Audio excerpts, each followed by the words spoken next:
Ang KNN ay hatid sa inyo ng UNICEF. Sa unang review po ng kabataan ng tribong Balaan ng Sarangani. At kung ibang kabataan ay nag-aaral at naglalaro, ibang eksena ang makikita rito. Mas gusto nila magtrabaho? Tama, at kakaiba ang trabahong ginagawa nila. Panoorin natin ang ulat ng Sarangani Bureau.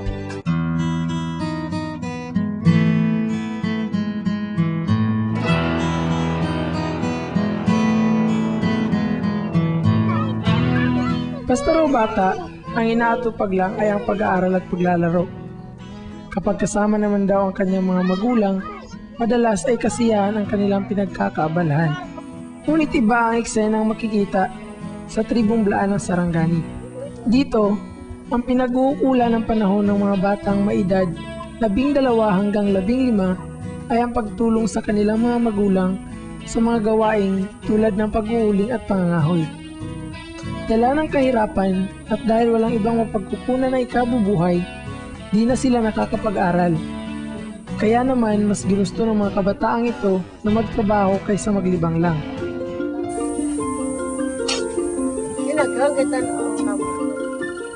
Ganito pala ang pag-uuling. Una ay pinuputol nila ang puno. Tinatanggal ang mga dahon ito hanggang matira na lang ay ang mga kahoy. Pagkatapos ay gagawa sila ng hukay sa lupa.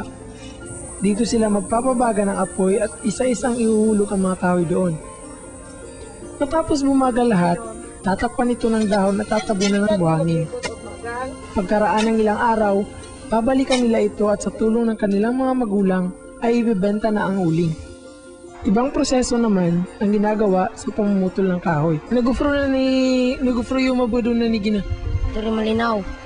Lo timano lang ni? Lo. Sininsul alapapango. Dahil walang mapagkakarga ng troso, hinahakot nila ang mga kahoy na pinutol ng kanilang ama sa bundok. Itinataling nila ito ng itong at hihilahin sa ilog hanggang sa makarating sa kanilang bahay. Ay bibenta ng kanilang mga magulang para makabili ng kanilang mga pang-araw-araw na pangangailangan. Ayon kay Rodel, ang ibang mga troso raw ay ginagamit din sa paggawa ng kanilang mga bahay. Kamu yung kumatali ka ba?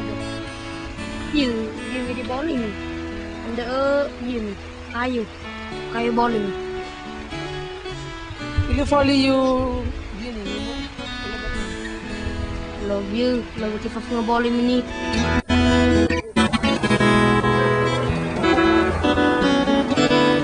Mahirap at mapanganib ang ginagawa ng mga kabataang ito. Maaari silang mahulog mula sa matataas na puno o dili kaya ay mahulugan ng troso. Pero kahit na tingin ng iba sa kanila ay mali ang kanilang ginagawa, para sa kanila ay tama ito dahil nakakatulong sila sa kanilang pamilya. Alin nga kaya ang tama? Kung kayo kaya ang nasa kalagayan ng mga kabataang ito, ganito rin ba ang gagawin ninyo? Para sa Kabataan News Network, ito si Kenneth Deb Cabanda nag-uulat mula sa Sarangani Bureau.